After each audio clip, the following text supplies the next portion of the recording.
정말 이 독립기념관이 어떻게 저 자리를 잡았는지, 그 뒤에 있는 산이 바로 흑성산, 어렸을 때 제가 거무신이라고 불렀던 그 산인데 아주 신령한 산이죠. 저 흑성산을 넘어가면 제가 살던 천안이에요. 여기는 목천입니다. 저 이쪽으로. 근데 거기에 그걸 배경으로 해서 우리 독립기념관이 이렇게 자리를 잡았고, 여기 흐르는 이 냇가리 바로 아우네 병천입니다. 이게 병천, 모든 냇가리 이렇게 아우러져서 만나는 곳이라고 그래서 아우네라고 그러는데, 여기서 보이는 이것이 바로 세성산입니다. 어찌 보면은 그야말로 이 동학 전투사에서 가장 중요한 전투라고도 말할 수 있는 세성산 전투, 그 현장을 제가 걸어서 올라가고 있습니다만은, 세성산 전투야말로 만약에 여기서 동학군이 여기서 승리를 했더라면 우금치 전투에서도 우리가 이길 수 있었던 거죠. 그러니까 그야말로 이 목천의 이 세성산 전투야말로 우리 민족의 운명을 가른 아주 중요한 곳이라고 말할 수 있습니다. 그래서 이곳에서 오늘 제가 올라온 바로 이날이 그 세성산 전투가 있었던 바로 그날이고, 그날 아침에 또 이렇게 눈이 왔었대요. 그 정황을 우리의 사랑하는 이 민족 시인 신동엽 선생이 금강이라는 시 속에서 이렇게 말하고 있거든요. 왜적을 몰아내자, 썩은 왕실을 도려내자, 천안 세성산엔 농민군 5천을 전위 부대로 배치했다. 지휘자 이희인 김보교. 10월 21일 바로 오늘입니다.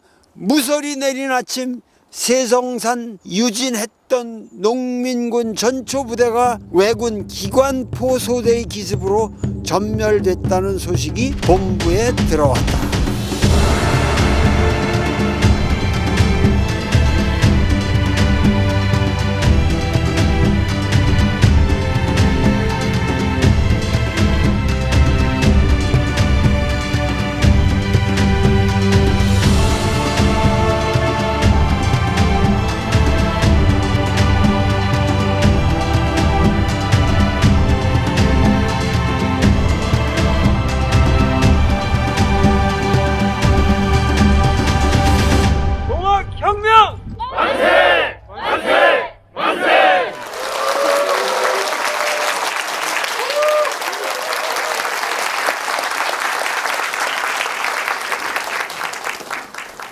고향은 항상 그립죠. 그리고 항상 가고 싶지만, 그동안 사실 천안을 제가 구태여 방문해야 되는 어떤 당위성이 제 생에 주어지지 않았어요. 그리고 그런 운동도 없었고. 그런데 조금 아까 이렇게 나를 소개한 이용길 선생이 동경대전 목전판 원본을 발견하였고, 그리고 용담유사라는 이 기념비적인 것이 고증을 하면서 1883년 1년 동안, 그 당시는 목천현이라는 게 독립천안부하고 독립되어 있는 아주 큰 데예요. 천안보다 오히려 목천이 크다면 크지.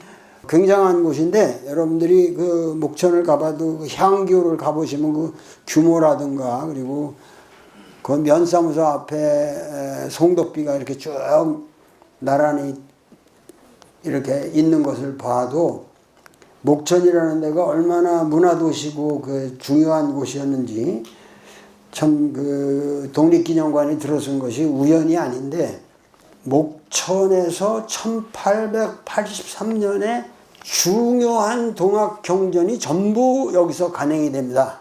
그 사실을 우리가 모르고 살았거든요. 그 사실을 모르고 살았어요, 우리가. 그래서 저는 뭔가 천안에 이 중앙국민학교 제3소학교라고 그랬는데, 거기를 다니면서도 하여튼 무지하게 쏘아다녔어요. 친구들하고 이렇게 사방을 다녔기 때문에 이 천안부근은 아주 어려서 추억이. 근데 그만큼 이 천안에 대한 추억이 깊기 때문에 더 안 오게 돼요. 왜냐면은 가슴이 아파요. 와서 보면 다 망가져가지고 옛날 모습이 하나도 없어지고, 그 변한 게 아름답게 변했으면 모르겠는데 정말 형편없이 변했거든요. 그래서 그런 거를 보면은 가슴이 아프고 그래서 여기 천안을 잘 오게 안 돼요. 근데 이제 동학을 발견한 후로 이제 내 가슴속에서 천안을 올 명분이 생긴 거죠. 이제는 가도 되겠다. 내 마음속에 뭐 현재 천안의 모습을 잊어버리고 과거 1880년에 동학혁명을 했던 그 사람들을 기억하면서 이 지방을 더듬으면 되겠다. 그래서 오늘도 참 제 인생에 정확하게 한 50년 만에 귀향길을 오늘 답사를 쭉 댕기면서 정말 뿌듯한 감격이 있습니다. 근데 오늘 사실은 여기 페이퍼의 주제가 방배하고 우리나라 역사, 뭐 세계사가 전부 여기 걸리거든요. 세계사가 전부 걸리는데 그거를 다 얘기할 수는 없고, 왜 천안이 중요한지, 그 천안과 정말 동학이 어떤 관계가 있는 건지, 왜 천안이 천안이냐, 이런 얘기를 해보려고 합니다. 그러니까 천안이라는 것이 사실은 여기 아까 뭐 인내천안을 가지고 얘기를 했지만, 이 천안이라는 이름은 조선의 작은 고을 이름으로는 너무도 어마어마한 이름이에요. 이 천안이라는 게. 중국에서도 유일하게 이게 중국의 황궁의 대문이 천안문 아니에요. 그러니까는 중국 사람들도 못 쓰는 이름이에요. 이 천안문이라는 건. 중국에 있는 그 천안문만 해도 원래는 뭐냐면 성천문이라고 그랬어요. 천안문이라고 그러지 않고, 그러다 화재가 나고 그러다가 명나라 말기에 가서 그걸 오늘 형태로 40m짜리를 지면서 천안문이라고 그랬거든요.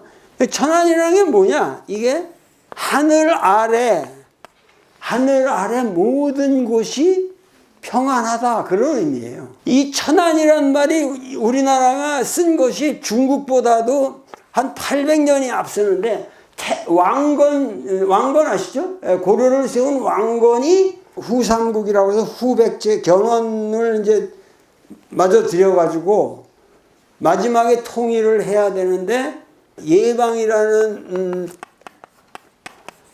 아마도 도선 계열의 이 도참 사상의 아주 대가 같은데, 예방이라는 사람이 왕건에게 천안 지역이 오룡쟁주라, 여기 작은 산이 하나 있고 이걸 놓고 다투는 형국인데, 오룡쟁주의 형국인데, 여기다가 삼초도를 심으면 천하가 다시 통일이 될 것이다. 그래서 그 말대로 해서 지금 그 성불사 뒤쪽으로 있는 산에 태조산이라는 게 있어요. 태조산 아시죠? 그 태조산이 이게 왕건이가 예방을 따라서 올라가서 본 산이라고 해서 태조산이라고 하는 거예요. 왕건이 이 지역을, 천안 지역을 점령하면서 여기를 기점으로 해서 삼국 통일을 이루었기 때문에 원래 여기를 미륵이 사는 도솔이라고 불렀었는데, 여기다가 천안부를 만드는 거예요. 그래서 천안은 무슨 의미냐 하면은 온 천하가 통일이 되는 그 핵심 포스트란 말이야. 그러니까는 이 천안이라는 게 나는 21세기에도 남북 통일에 그리고 세계 평화의 핵심이 돼야 된다. 그래서 우리가 천안이라는 의미가 이 천하가 다 태평해지는, 그러니까 여기서 뭔가 가치 있는 사업이 이루어질 적에 천하가 평안하게 된다, 이런 의미라는 걸 아셔요. 왜냐하면 그 뒤로 말이죠, 이 충선왕 때고 고려시대고 또 이방원이 태종이죠. 이방원 같은 사람들이 이거 너무 이게 말이 안 되는, 여기다 어떻게 천안이라는 거를 도시 이름으로 쓰냐. 그래서 이름을 바꾼 적이 있어요. 그 최근에도 여기 천원이라고 그랬잖아. 천원군이라는 것도 그 미친놈이라며. 그 왜 천안을 두고 천원이라고 그랬죠.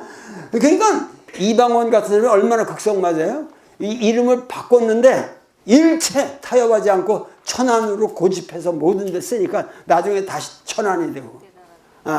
이게 대단한 거예요. 그래서 천안이라는 이름을 중국의 압력, 모든 걸 압력을 받아가면서도 이 천안 사람들이 지킨 겁니다. 그래서 오늘까지 천안시가 되고 있다.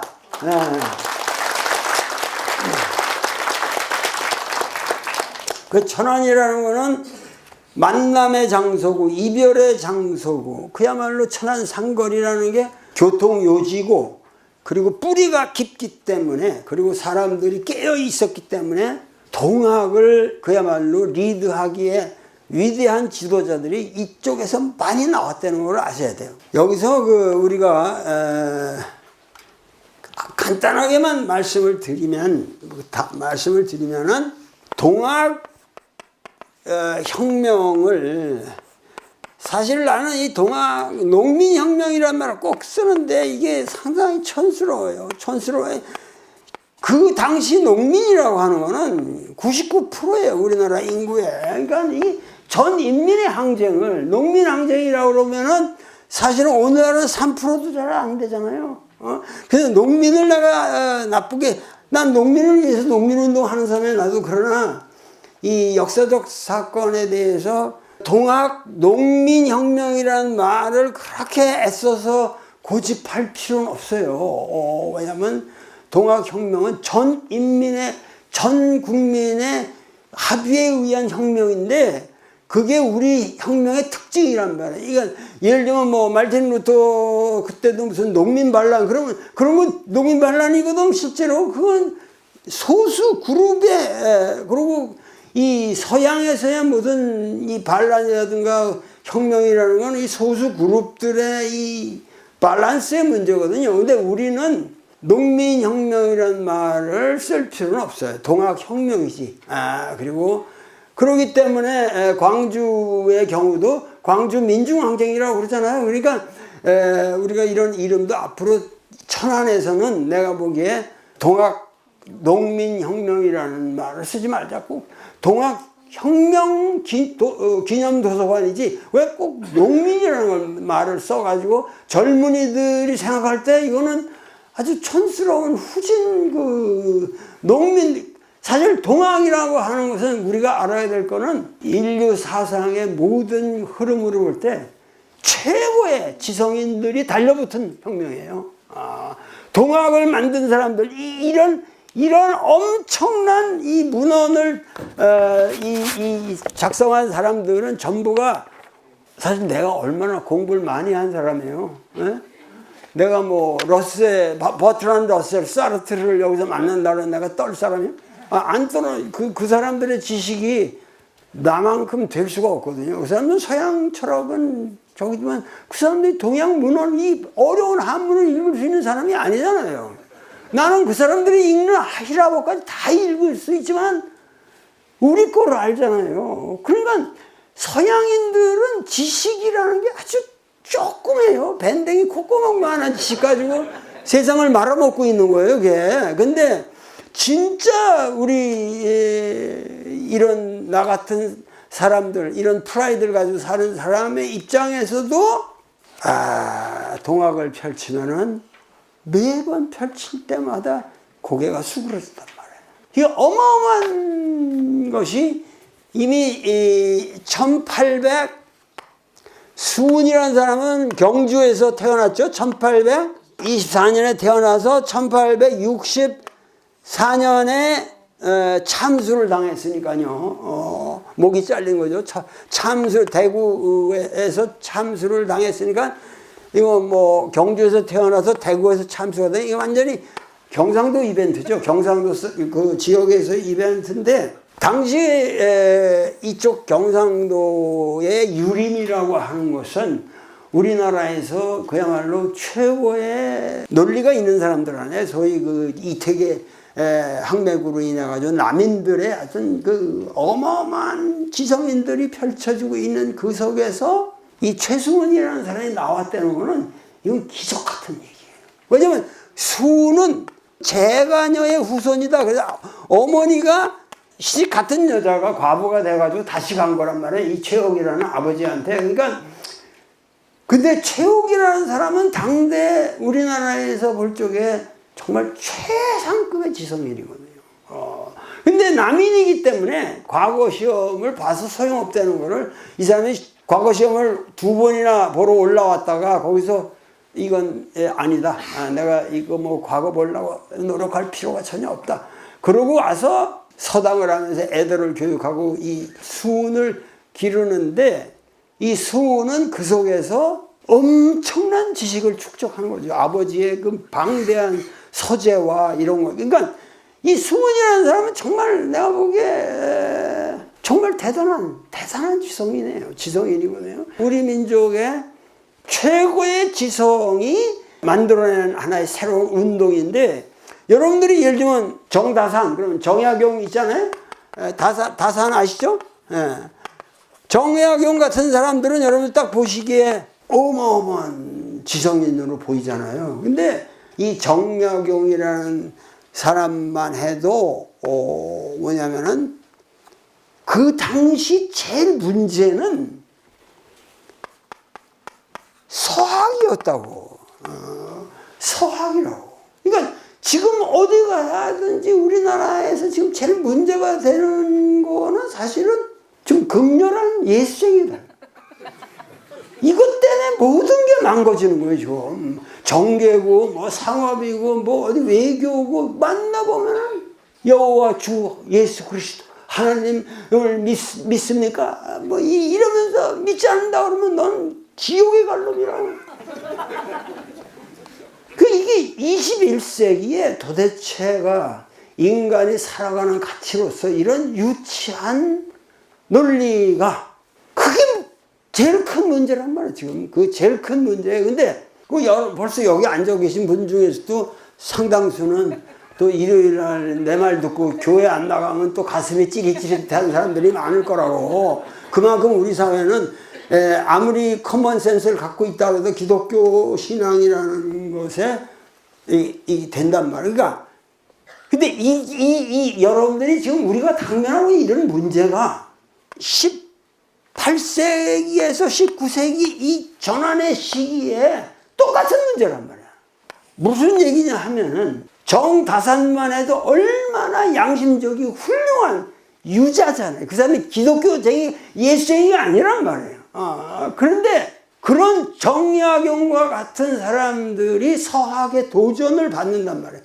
서학의 도전이라는 건 그 당시 마테오 리치라는 이 선교사가 만든 천주실이라는 책이 아주 그 당시 베스트셀러예요. 그 히트 책인데 그 천주실이는 너희들이 과연 너희들 스스로의 힘으로 살 수 있냐? 그러면서 인간은 부족한 존재고 너희들은 겸허하게 인간이라는 거는 한계가 있는 존재라는 걸 받아들여야 한다. 이 세상은 거저 돌아가는 줄 아냐? 얼마나 기맥히게 축축축축 돌아가고 있냐? 이거는 하나님의 설계가 없이는 이거 돌아갈 수 없는 거다. 배가 어떻게 항해사가 없이 항해를 할 수 있냐? 뭐 그렇게 얘기를 하다 보면 그거 읽다 보면 빠져들어간다고. 왜 빠져들어가냐? 유학의 진리였단 말이야. 유학이라는 게 아주 엄청난 인간의 내면의 윤리를 말하고 어마어마한 너무 대학의 뭐 이런 언어들을 보면 인간은 자립적인 존재고 인간은 스스로의 운명을 개척할 수 있고 이 세계는 스스로 돌아가는 것이다 라고 얘기를 해도 그렇게 공부해가지고 과거를 봐서 그런 놈들이 사또가 돼가지고는 악랄한 짓들을 해먹고 다 받아쳐먹고 삼종의 문란과 같은 그 무질서한 정국을 만들고 있는 거 아니야. 지금 그러한 정국에서 볼 때 다산이 이 유학 가지고 도저히 구원이 없다. 이렇게 생각할 만한 시대에 있었던 거예요. 정다산의 문제의식은 야 이거 유학이라는 거 가지고 도대체 이 세계를 구원할 수 있냐? 왜냐하면 전부 내면의 도덕을 강조하기 때문에 나는 내면적으로 너무도 도덕적이고 훌륭한 인간으로 살고 있어 라고 말해도 그걸 뭘로 증명해? 그냥 사기꾼 같은 짓을 다 하고 간만 쓰고 말 타고 그냥 포졸들 데리고 나가면 이 아주 쌍놈 새끼들이 돼버리니까 이런 놈들을 가지고 우리 조선이 구원할 수 있냐? 그러면서 유학에 대한 회의가 깊어질 때 서학이 들어온단 말이에요. 그래가지고 정다산만 해도 뭐냐면은 인간의 내재적인 도덕이라고 하는 것은 이게 형량할 길이 없다. 그걸 증명할 길이 없다. 논어의 핵심은 인이잖아요. 인이라는 거예요. 여러분, 이 인이라고 하는 건 어짐이잖아요. 어질다. 우리가 인간으로서 어진 마음을 가지고 살아야 된다. 그러면 모든 게 해결된다. 원님이라도 어진 마음을 가지고 백성들을 살피고 재판을 하면은 그 동네가 해피해진단 말이야. 삼정의 문란 같은 게 없단 말인데 이런 것만 해도 공자는 인이라는 걸 갖다가 인간의 내면적 가치로 봤단 말이야. 근데 다사는 이것만 해도 해석을 바꿔요. 이거 기독교 얘기는 안 해. 이 사람은 기독교라는 걸 접했어도 자기 형제들 다 정약전이고 이거 다 기독교로 빠졌지만 이 사람은 기독교 안 빠지고 나서 그러나 인이라고 하는 거는 이건 여기 두 사람 간에 그러니까 인이라고 하는 건 인간 나 홀로 내면에서 구현해야 할 덕이 아니라 사람과 사람 사이에서 구현되어야만 인이다. 너 혼자 인하다 그래가지고 누가 그거 보장하냐. 사람과 인간 사이에서 구현되어야 할 정의감 이런 것이 인이다. 그러니까 전혀 바꿔요. 이 다사는. 그러면서 이런 거를 관장할 수 있는 이런 사회적 기준을 관장할 수 있는 어떠한 외재적인 상제가 필요하다.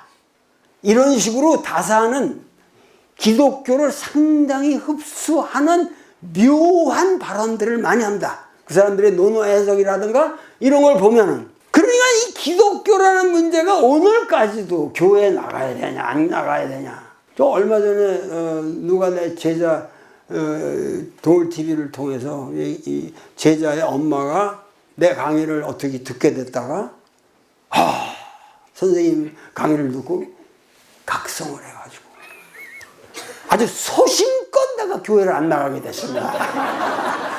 아주 마음이 편합니다. 그러니까는 내가 그건 참 위대하다. 너 내 강의를 제대로 들었다. 왜 우리가 교회를 나가고 안 나가는 것 때문에 선악이 갈리고 이런 터무니없는 일이 어디 있습니까? 왜 연보를 내야 그 연보가 우리가 어떻게 쓰여지는데 사회적인 과연 선이 되는지 어떤지 모르면서도 거기다가 돈을 내면서도 여기 도서관 걸리면 한 푼도 안 내면서 이렇게 얘기하면 또 빠졌어 내가.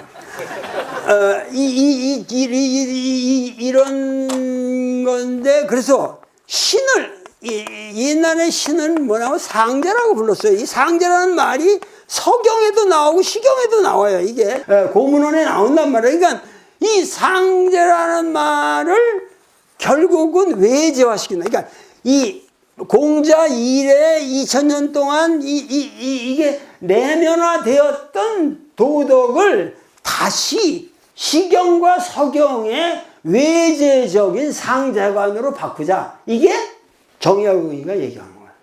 그런데 정약용은 1836년에 돌아가시는데 1824년에 최수훈은 태어나잖아요. 최수훈의 입장에서는 과연 우리의 내면적 덕성이 미비하고 불미스럽다 해서 외제적인 상제의 도움을 얻어야 되고 우리가 외제적인 상제의 규정을 받아야 되냐. 최수훈의 입장에서는 야 그렇게 하나님을 외제화시켜서 그렇게 한다고 하면은 이 왕조의 이 왕과 인민의 백성의 사이가 완전히 일방적인 수직 구조로 되어 있어 가지고 이런 수직 구조를 우리가 근본적으로 벗어나야만 우리 민족의 미래가 있겠는데, 정약용 선생조차도 저렇게 기독교를 긍정적으로 보자고 얘기를 하는데 실제로 저런 구조 속으로 들어가면 왕정을 무너뜨리고 왕정의 폐해를 고치기는커녕 왕정의 논리를 더 강화시킨 거란 말이에요. 수훈이라는 사람은 이런 식의 상제관에서 이제 벗어나야 되는데, 하나님이라는 게 도대체 뭐냐? 그게 정말 무슨 도깨비처럼 하늘에 이렇게 매달려 있는 거냐? 그게 어떤 인격체냐? 그래서 무의화라는 말을 쓰거든요. 아무것도 함이 없이 스스로 화해가는 거. 무의. 이게 없을 문자입니다. 무의화다 이거예요. 하나님을 어떤 의지적인 존재로 보면은 그거는 이 또 상제나 왕을 우리 삶의 가치관의 꼭대기에서 설정하는 건 똑같은 건다. 이런 기독교를 왜 우리가 받아들이냐. 그래서 그 서학을 근원적으로 까부시는 철학이 뭐예요? 그게 동학이다. 동학이라는 건 뭐냐? 상제를 분석해보면 상제, 하느님이 곧 인간이다, 인이다, 사람이. 그러니까 인내천이라는 것도 이게 뭐 애매하게 해석하면 안 돼. 이 천이라는 건 하느님을 말하는 거야. 하느님을. 무슨 하늘이 아니야. 하늘이, 물리적인 하늘이 아니라 이게 하느님의 이게 모든 종교가 말하는 갓이라고, 갓. 근데 이 갓이라는 게 알고 보면 인간이다 이거야. 하나님이 여기를 쏙 올라가 이걸 믿어라. 이거 사기다 이거야. 이러면은 이건 왕정보다 더 사악한 왕정으로 다시 올라간다. 오늘 최수훈의 예언은 똑같이 맞아 들어가고 있어요. 우리가 민주주의를 했다고 해서 더 사악한 왕정으로 가고 있다고 지금. 근원적으로 인간에 대한 이해, 근원적으로 하나님에 대한 이해, 근원적으로 종교에 대한 이해를 여러분들이 바꾸지 않으면은 인간의 문제는 해결이 되지 않아요. 이걸 말해서 수훈은 혁명이라는 말도 쓰지 않았어요. 명을 간다 정도가 아니야. 개벽이다. 천지 개벽을 해야 한다. 다시 만들어야 한다. 이 세계, 이 천지 공사를 다시 해야 된다는 거예요. 그러니까는 정약용과 수훈은 20, 30년 차이지만은 벌써 차원이 다른 거죠. 정약용은 목민심서를 썼죠. 왜 목민심서를 썼어요? 백성들을 어떻게 잘 가르쳐서 이 나라를 잘 유지하느냐. 그러니까 조선 왕조를 유지하기 위한 철학이에요. 수훈은 이 왕조는 희망이 없다. 이거 가지고는 안 된다. 여기 새로운 인간관이 필요하고 새로운 정치 질서가 필요하고 이게 바뀌어야 된다. 그걸 용감하게 얘기한 사람은 19세기에 수훈밖에 없어요. 유학자 중에서 없어요. 그러니까는 영해혁명 같은 것도 거기 이필재 같은 사람이 제일 처음에 영해 부사를 잡자마자 그 자리에서 즉결로 영해 부사의 목을 치잖아요. 이게 대단한 겁니다. 예. 우리나라 여러분들 우리 역사에서 부를 쳐들어가서 민중이 포결문을 낭독하고 그 자리에 목을 친 거는 없어요.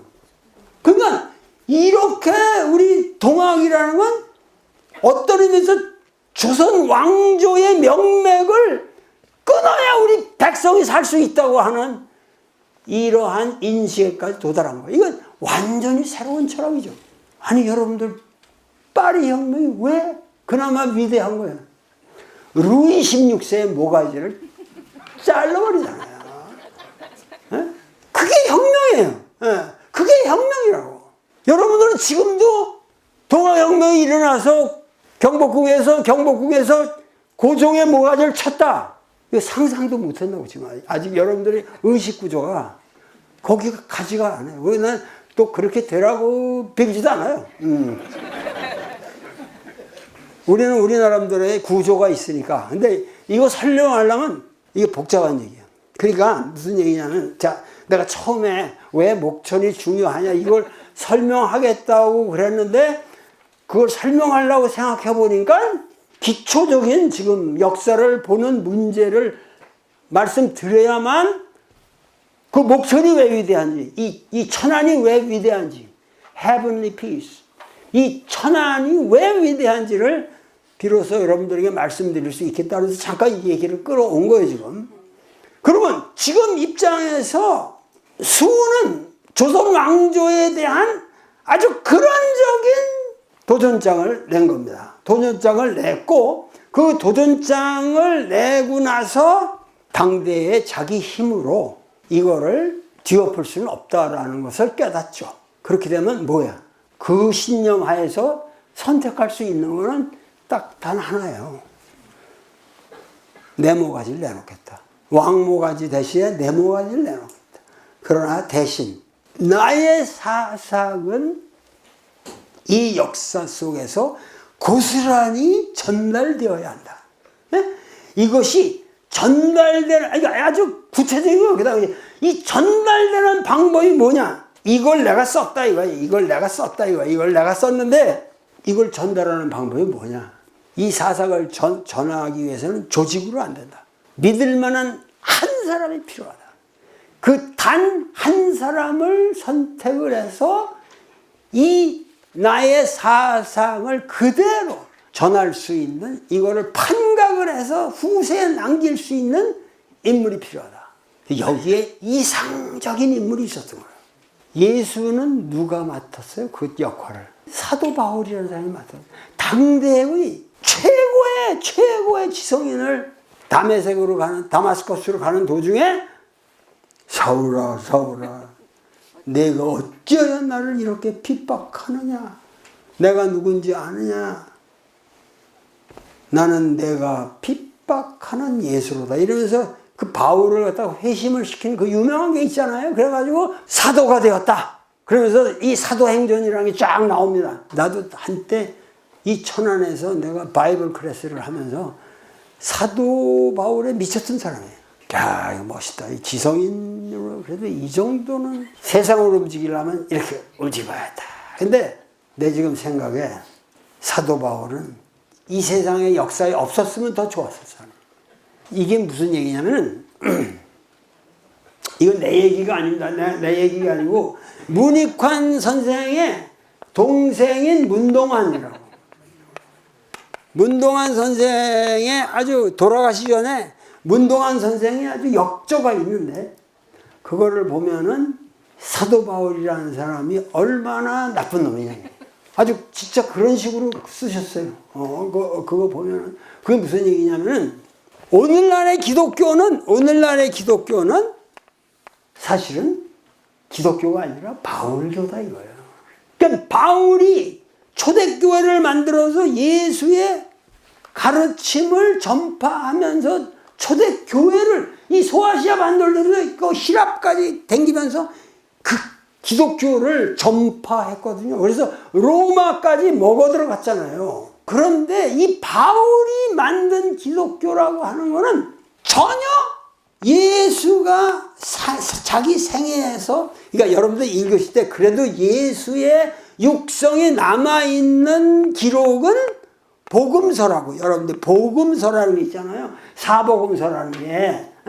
여기서부터 뭐 로마인서, 고린도전서, 고린도후서, 갈라디아서 이런 것들은 이게 뭐냐면 바울의 편지예요. 이건 초대교회사에서 통용되던 바울의 편지들이고, 그래도 예수의 바이오그래피를 쓴 것이 이 복음서들인데, 복음서 속에 예수의 핵심이 뭐냐? 한마디로 말하면 예수의 핵심은 하늘나라예요. 하늘나라라는 게 오늘날 우리나라에서 말하는 하늘나라가 아니고 Thy kingdom come, 이 땅에 이루어지다잖아요. 하늘나라라는 건 우리가 꿈꾸는 이상적인 질서가 이 땅에서 실현된다. 예수의 사상은 철저하게 이 땅의 사상이란 말이야. 근데 바울의 편지를 보면 철저하게 아포칼립스라고, 철저하게 종말론이라고. 종말, 이 세계는 종말이 오니까 이 세계를 버리고 하늘로 가자. 뭐 때문에 이 세상에 미련을 갖냐. 바울은 갈라디아서 같은 데 보면 하늘에서 막 그 빵빠레 그냥 악단이 막 연주를 하면서 자기를 모시러 올 거다. 그러면 중간쯤에 붕 떠가지고 하늘나라로 올라가는 그 날이 곧 올 것이다. 이게 세컨드 커밍이에요. 재림이라는 거예요. 그러니까 이거는 기독교가 아니에요. 이거는 예수는 그런 거 안 가르쳐요. 기적을 행한다고도 5,000명을 메고 여기서 이 땅에서 살기 위해서 먹인 거지. 이 얘들을 꼬셔가지고 하늘나라 데려가려고 지금 생선 쪼가리를 갖다가 5,000명한테 준 게 아니라니까. 우리가 예수 그리스도라고 그럴 적에 우리 예수 그리스도라고 그럴 적에 예수는 인간 예수예요. 이거 히스토리컬 지저스라고 그래.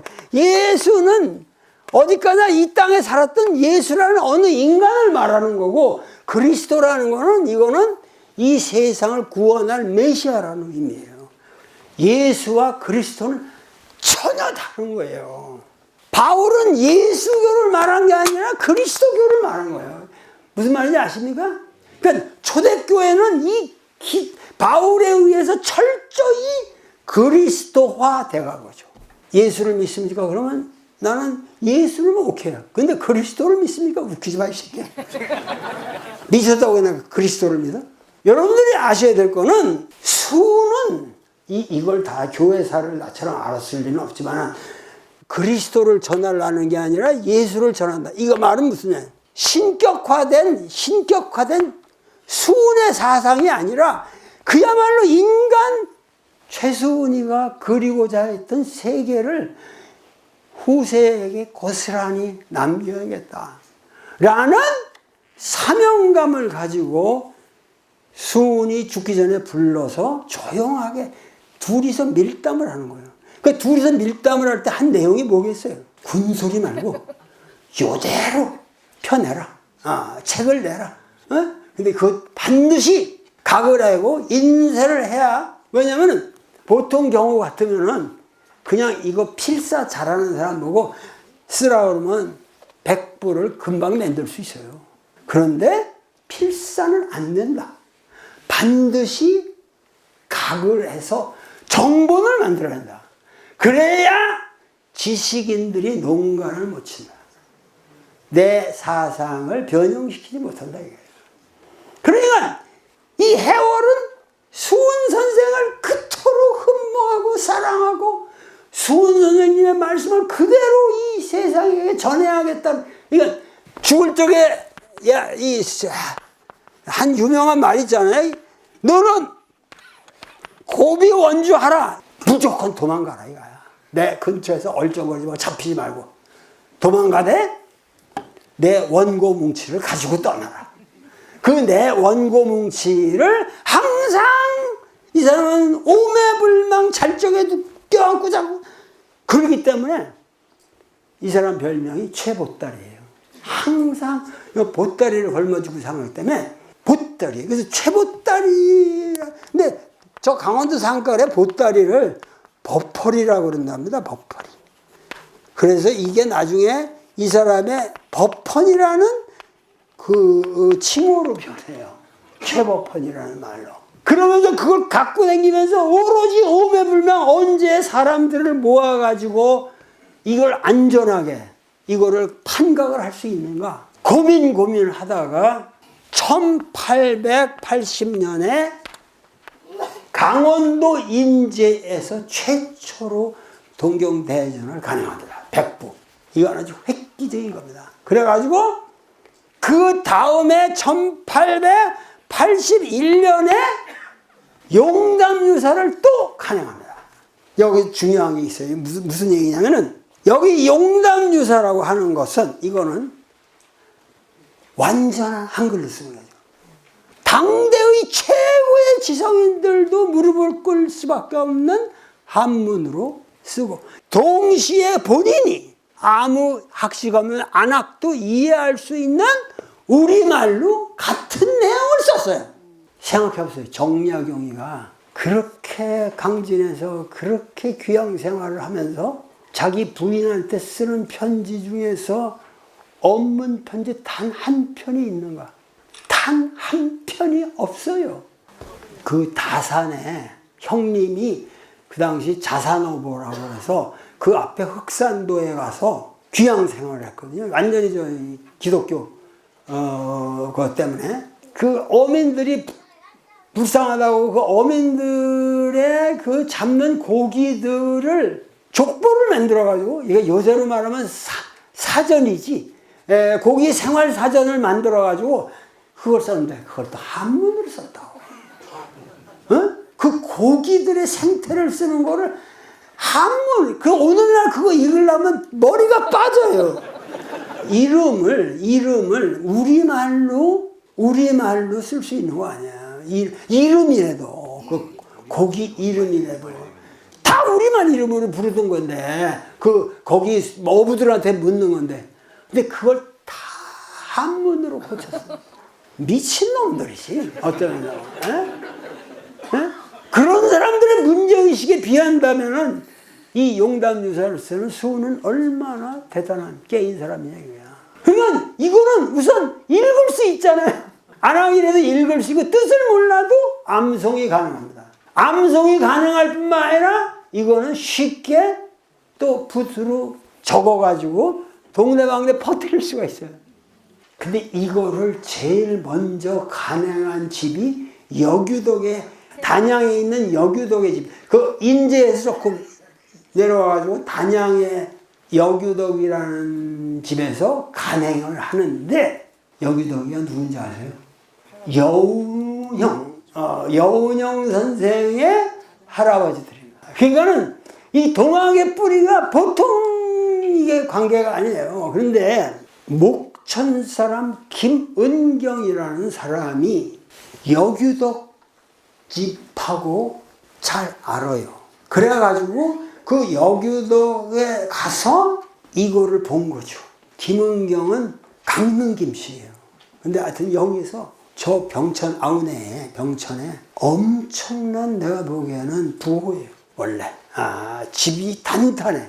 근데 뭐 돈내보다도 사람이 스케일이 크고 안정적인 사람이 아주 정직하고 인품이 탁월하고 그래서 사람들에게 아주 신망을 받는데 그 동네를 가보면은 느낌이 와요.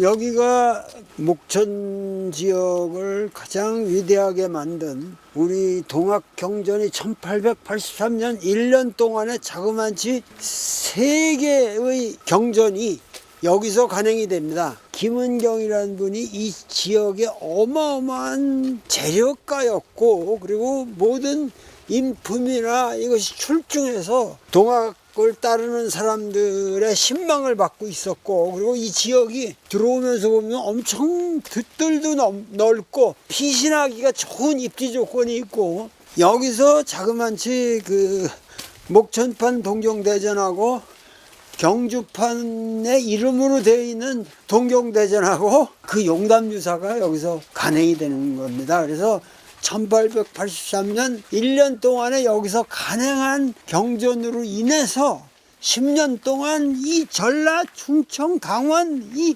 모든 지역에 동학경전이 펼쳐지면서 이 동학혁명의 기운이 이 땅에 비로소 서리게 되는 거죠. 저기 저 벽돌집이 바로 그 터라고 정확하게 토지대장상으로 확인이 되거든요. 그리고 김은경 선생의 묘소까지도 따로 있습니다. 그래서 지금 묘소를 한번 가보려고 합니다. 이 목천이라는 데가 예로부터 사람들이 왔다 갔다 하면서도 자금이 모여들고 예를 들면은 이 수은 선생 아니 동학 조직에 들어오는 돈의 규모를 보면은 영의 영덕 그 지역은 그 풍요로움이 말할 수 없어. 그 당시. 그래가지고 이 영덕 영예에서 수은이 살아있을 때부터 자금을 많이 낸다고. 딴 데서 뭐 1, 200 낼 적에 500, 600 팍팍 수은 선생 생일잔치 하시라고 돈 내고 콜레라 걸려가지고 고생한다는 또 돈 내고 그런데 이 목천은 보면은 600냥이 그쪽에서는 기껏인데 6,000냥을 내는 돈의 규모가 달라요. 이 목천접은 이쪽 공주접하고 한 통이에요. 한 통. 동학이라는 걸 자꾸만 전라도의 동학으로만 생각하시는데 동학에 실제로 가담한 자들의 수는 충청도가 훨씬 더 많습니다. 우리 충청도 사람들이 이걸 모르고 있어요. 충청도야말로 사실은 동학의 본산이에요. 이쪽 목천에 이 김은경이라는 사람이 강릉김 씨인데 이 은나라 은자에다가 이 재상 이 경자를 벼슬 경자를 쓰는데 이 김은경이라는 분이 해월을 만났을 적에 해월이 부탁을 하고 야 목천에서 이 경전 간행이 중요한데 지금 내가 1880년하고 1881년에 이 두 경전을 간행했는데 그때 나는 아직 그 여러 가지가 미비해서 이게 부족하다. 이거를 다시 해야겠다. 응? 이게 다시 해야 되겠는데 내가 보기에는 목천이 여기가 기맥힌 데다. 김은경이 하겠습니다. 제가 그 대업을 맡겠습니다. 그래가지고 여기 목천에 복구정이라는데 거기 중심으로 삼노라는 이 접주들이 있었단 말이에요. 그들과 이 김은경이라는 분이 하자. 그 죽계리 450번지 그 양반의 댁에다가 간행도소를 차린 거죠. 그래서 제일 먼저 간행한 게 바로 목천판 동경대전입니다. 계미중춘판, 계미중합판, 계미중추판. 그러니까 동경대전, 목천판, 그 다음에 동경대전, 경주판, 용담유사, 목천판 이 세 개를 바로 여기서 다 간행한 겁니다. 수은 선생의 그 위대한 메시지를 왜곡 없이, 그러니까 초대교회는 예수를 구세주로 만들려고, 이 구세주는 뭐야? 종말을 전제로 하는 거야. 이 세계는 이제 끝난다. 종말이니까 너희들이 빨리 교회 안으로 들어와라. 그래서 그 여보돈 집 팔고 뭐 다 팔아가지고 교회로 들어와라. 지금도 모든 이 사교들은 다 꼬셔가지고 집 팔고 이혼하고 뭐 자식도 버리고 뭐 다 교회로 들어와서 바치고 헌신하다가 너 천당 간다 이거예요. 그러니까 그 말이 됩니까? 그게 말이 되는 얘기냐 말이야. 그러니까 종말론에 의해서 이렇게 왜곡이 되는 예수. 나는 기독교의 핵심은 동학이나 다를 게 없다고 생각합니다. 그런데 초대교회가 만들려고 했던 예수의 상, 이 이미지가 있단 말이야. 예수는 인류를 구원할 그야말로 구세주고 메시아하고 모든 이 인류의 역사와 우주를 다 한눈에 굽어보시는 예수 그리스도. 이 초대교회가 만들려고 하는 상, 초대교회가 선포하려고 했던 예수의 이미지를 우리는 뭐라고 말하냐면 캐리그마라고 불러요. 이 신앙용어로 캐리그마. 캐리그마는 초대교회가 저작하려고 했던 예수예요. 근데 이 인류의 역사에 있어서 캐리그마가 없는 종교, 캐리그마가 없는 진리, 그거는 유일하게 동학밖에는 없습니다. 근데 그것이 가능했던 것은 한마디로 말하면 목천이 있기 때문에 가능했다 이거야. 이거는 오늘날 우리가 이 역사를 볼 적에 이건 너무도 중요한 문제인데 이런 문제를 생각 안 하고 그저 어디서 고부에서 뭐 일어났고 그런 어떤 사건. 그러니까 우리가 얘기하려고 하는 거는 내가 얘기하려고 하는 건 뭐냐면 혁명이라고 하는 것은 정권의 전복이라는 게 아니란 말이에요. 그것도 물론 있지만 왕의 모가지도 잘라야 되지만은 혁명이라는 거는 가장 중요한 게 새로운 가치가 발현돼야 됩니다. 우리의 삶이 혁명 전과 혁명 후가 달라져야 되는 거예요. 삶의 변화, 가치의 변화, 새로운 체제, 우리가 살고자 하는. 사실 이런 데 와서 돌아다녀 봐도 감탄이 나오죠. 어디 시골에 가도 뭐 그냥 공중변소를 들어가면 옛날에 그냥 그 더러워서 어떻게 되는데 지금 보면 그냥 들어오면서 자고 싶을 만큼 깨끗하고 이 세상에 이런 나라가 어딨냐고. 내가 어저께도 어디 그 한강변에 와서 조깅을 하는데 그냥 이쁜 여자가 그냥 그 벤치에 혼자 앉아서 달방울 바라보면서 엔조이를 하고 있어. 미국에서 상상이 안 돼. 여자 혼자서 한강변에 그냥 이러면서 달을 보고 이러고 있는 거야. 미국 같으면 그냥 쿡 찔릅니다. 권총되고.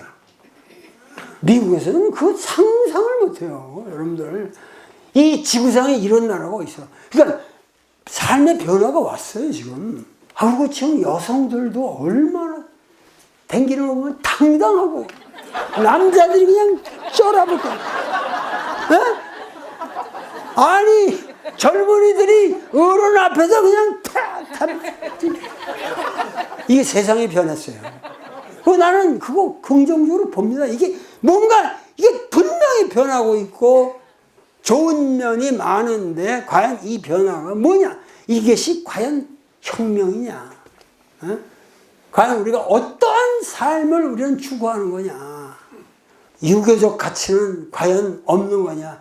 이 혁명이라는 거, 개벽이라는 건 모든 걸 변화시키기만 하는 거냐? 소중한 걸 보존해야 되기도 하고, 우리가 도덕적으로 뭐 지켜야 될 것도 지켜야 되고, 이 세계는 그렇게 단순한 게 아닌데, 이런 면에서 볼 적에 사실은 동학혁명이라고 하는 것이 혁명이 되기 위해서는 동학 사상에 의해서 인간혁명이 일어나야만 그게 혁명이라니 말이야. 네?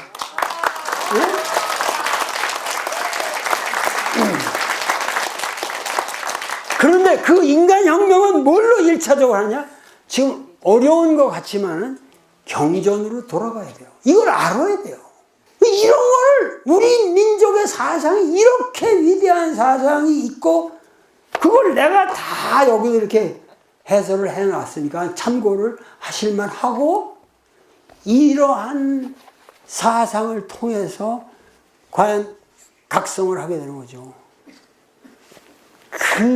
갑자기 그냥 경신년 4월에 몸이 떨리고 마음이 춥고 심한이라고 그랬던가 심함 신전해가지고 마음이 떨리고 이러는데 공중에서 이상한 소리가 들리고 자기 뭐 하더라 이거 당신 누구요?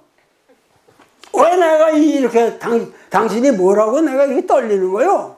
그러니까 하나님이 거기서 수훈한테 얘기하는 거예요. 오신즉 여시냐 내 마음이 곧 내 마음이다. 이게 사람이 곧 하느님이라는 말의 궁극적인 의미예요. 내 마음이 곧 내 마음이다. 내 마음이 곧 내 마음이다. 이게 하느님이 얘기를 한다 이 말이야. 하느님이 수훈한테 내 마음이 내 마음. 인간은 부족하니 종말이 올 테니까 하나님을 믿어라. 주 예수 그리스도를 너의 생명으로 받아들여라. 이런 개소리보다 이게 유대인들 민족 유대로 인해서 퍼뜨려진 이 세계 문화가 몇 세기를 앞으로 걸쳐야 우리 동학의 메시지에 발꼬랑이나 오겠냐고 이게.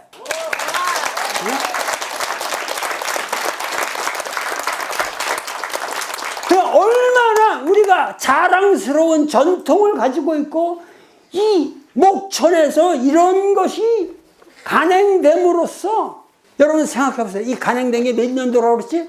1883년. 그러면 혁명이 일어난 건 1894년.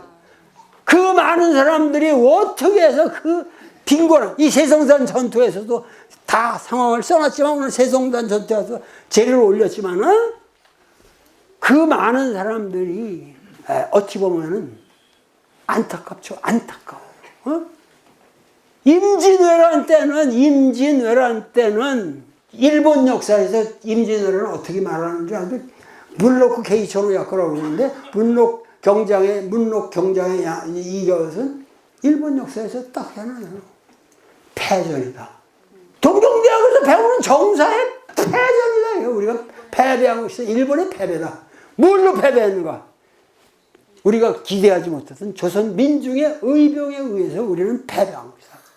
그런데 다시 들어올 때 일본 놈들은 조선의 동학군을 임진왜란 때에 의병으로 온 거예요. 그래서 이번에는 아주 싸그리 그냥 싹부터 전부 죽여버려요. 이게 완전히 전멸초토 작전이에요. 아, 정말 그 세성전 전투라든가 장흥 석대뜰 전투라든가 뭐 우금치 전투, 하여튼 여기서 만약에 세성장 전투도 우리가 이겼다면 우금치 전투도 이겼어요. 근데 이런 모든 것이 너무도 우리는 부족했다 이거죠. 이때 임진왜란때하고 비교해 보면은 임진왜란때 어림이 없어요. 그 뭐야? 국가가 그만큼 타락했다는 거죠. 이성계로부터 이방원을 거쳐서 세종에 이르기까지 그 초기에 찬란했던 문명이 이 고종에 와서, 고종에 와서 이 고종 개새끼, 이 개새끼가 한 얘기를 한번 보라고. 내가 개새끼라는 말 할 만한 거야, 지금. 이거 1894년 11월 4일이면은 완전히 우리 동학군들이 이제 완전히 쫓겨가도 세상 전투도 지나고 다 죽어가. 이제 완전히 아주 멸망하는 이 상황에서 고종의 포고문을 읽어보시라고. 포고문. 지난번에 우리 정부에서 일본 군사의 원조를 요청하여 세 방면으로 진격하여 초멸하려고 하는데 일본 군들은 분발하여 자신을 돌아보지 않고 적은 수로 많은 적 동학용민군을 격퇴시킨 결과 쓸어 없앨 날이 그리 멀지 않았다. 왕이 할 소리요? 예, 글쎄, 이 왕이 할 소리냐 이 말이야. 이게 자기는 저 국민들이 죽어가는데 이런 소리를 하고 있는 거야. 일본으로서는 절대로 다른 생각이 없고 순전히 우리를 도와 난리를 평정하고 정치를 개혁하며 백성들을 안정시켜 이웃 국가와의 우호 관계를 돈독하게 하려는 호의라는 것을 명백히 알 수 있다. 이 한문으로 정확하게 쓴 거야. 이게 고종이라는 놈이야, 이게. 어? 이게 이 일본 천황보다도 더 악랄한 포고문을 내는 거예요. 전봉준이 이거를 읽고 그냥 정말 모가지를 치고 싶은 그 심정이겠지. 그러나 일변 생각컨대 조선 사람들끼리라도 도는 달아나 척외와 척화는 기의가 일반이라. 그러니까 청나라하고 그때 일본이 같이 왔잖아요. 두어자 글로 의욕을 풀어 알게 하노니 각기 돌려보고 충분 우국지심이 있거든 곧 의리로 돌아오면 상의하여 같이 척외 척화하여 조선으로 하여금 왜곡이 되지 아니하게 하고 동심 합력하여 대사를 이루게 하올세라. 이 고종과 고종의 포고문에 대해서 얼마나 의젓하지만 조선으로 하여금 너는 왜곡이 되게 하려고 왕이라는 놈이 지랄하고 있구나. 이게 말이 되냐 이거야. 이게 우리 역사입니다. 이게 우리 역사입니다. 이게 여러분들이 분명히 아셔야 되고 지금 오늘 이 시점에 우리나라에서 어떤 일이 벌어지고 있든지 간에 우리가 정확하게 가치 판단을 해야 되고 어떻게 우리가 살아갈 것인가를 생각할 때 여기서 이 시골에서 목숨 내걸고 돈 재산을 바쳐가지고 동학경전 3종을 여기서 간행하는 김은경이라는 여러분들의 동양 사람을 한번 생각해 보시라고. 그래가지고 이 책이 나오자 전국에서 그냥 이거 한 권을 이거 한 권을 구하려고 난리야. 그러면서 이것이 퍼져나간 게 진정한 의미에서의 동학이 우리 땅에서 성공하게 되는 원동력이 된 겁니다. 그죠? 아무리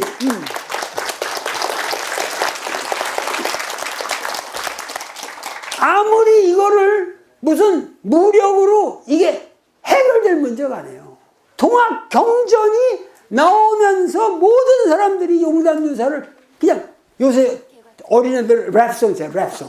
이게 랩송처럼 했거든.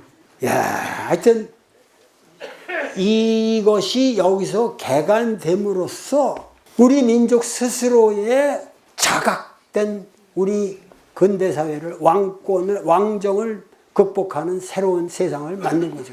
그런데 어떻게 해서 미국 의회에 가서 우리나라의 민주주의는 다 선교사들이 가르쳐 준 걸로 우리가 한 겁니다. 누가 말했겠냐? 그러니까 이런 거는 내가 말하지 않겠는데 이게 오늘날 우리 현실이라는 거야. 우리 민족을 리드하고 있는 사람들이 이런 수준에서 역사를 본다면 나는 정치에 관심 없어요. 나는 뭐에도 관심 없고 나는 곧 돼질 사람이야.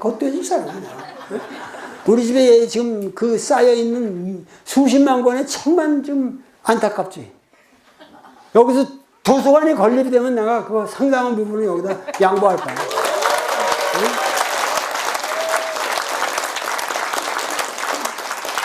그러니까는 우리 민족이 지금 가야 할 길이 멀고 그리고 지금까지 너무 잘해왔는데 과연 지금 젊은 여성이 바다 생선을 먹을 마음이 나겠는가? 에?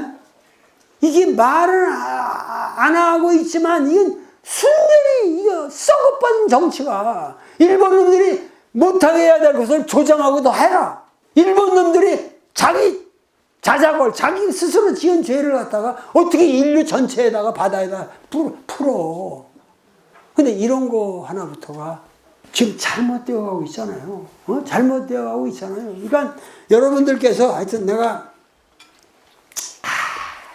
하고 싶은 말은 많지만은 이걸 다 얘기하다 보면은 또 복잡해지니까 나는 조용히 살고 싶어요. 나는 공부하고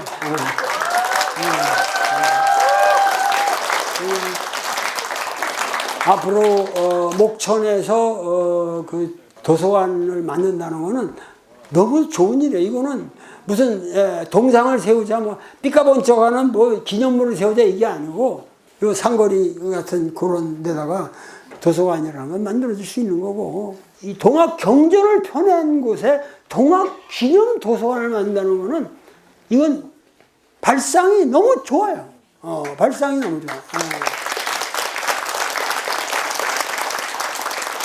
그래서 여러분들이 어디서 어떻게 생활을 하시든 간에 동학혁명 기념 도서관을 여기다 만들자. 그리고 저의 동학 아주 제1세대부터 전수받은 동학 선생님이 돌아가시면서 표영삼 선생님이라고 삼암장 표영삼 선생님이 돌아가시면서 본인이 가지고 있던 모든 도서를 나한테 줬습니다. 근데 그거를 나는 그대로 두고 있어요. 여기서 동학기념관이 만들어지면은 100% 그대로 드리겠습니다.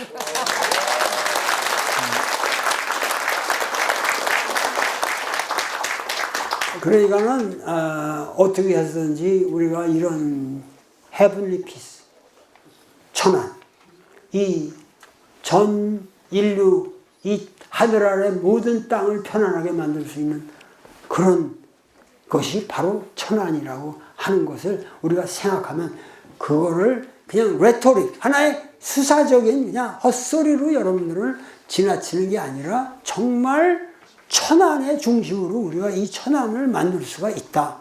근데 그게 어려운 게 아니고 도서관 하나 건립하는 거 가지고 그런 일이 이루어질 수 있다고 하는 신념을 가지셔야 됩니다. 그 신념을 가지고 일하는 사람들이 있으니까 그 사람들을 지원해주고 여러분들이 앞으로 합심해서 이 대사업을 이룩하기를 바랍니다. 오늘 얘기는 이것을 끝내겠습니다. 조을 선생님께서 한 60여 년 만에 오늘 고향 천안을 오셨습니다.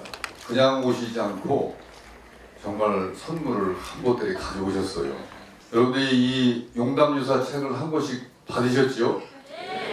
이 앞에 화면을 보시면은 선생님께서 이 책 300권을 서재 마루에 펼쳐놓으시고 붓으로 일일이 그리시는 장면입니다. 허리 굽히고 글을 쓰시는 선생님 모습을 사진을 제 아내가 보고서 눈물이 난다고요. 여러분도 그러시죠? 그냥 고향으로 오시는 게 아니고 우리 고향 시민들을 만나는 선생님의 정성, 그야말로 성경신의 마음으로 아픈 허리를 부여잡고 낙관도 일일이 자리를 잡아가지고 찍으셨다는 걸 들으면서 정말로 감동이었습니다. 그래서 여러분께서 이 책을 한번 들어보세요. 이거 잘 피시면 사진을 한번 잘 찍어주시고 여러분께서 선생님이 감사하고 환영하는 우리들의 마음으로 잘 펴줘보세요. 이렇게 됐습니까? 예, 쫙 펴서 올려주시고 선생님께서 이 장면을 보셔야 돼요. 이렇게 쫙 펴져 있는 거를. 그러시죠? 선생님 일어나셔가지고 같이 한번 봐주십시오. 와 하면서 환영해 주십시오. 네, 선생님 감사합니다. 감사합니다. 감사합니다. 네네. 네, 사랑합니다.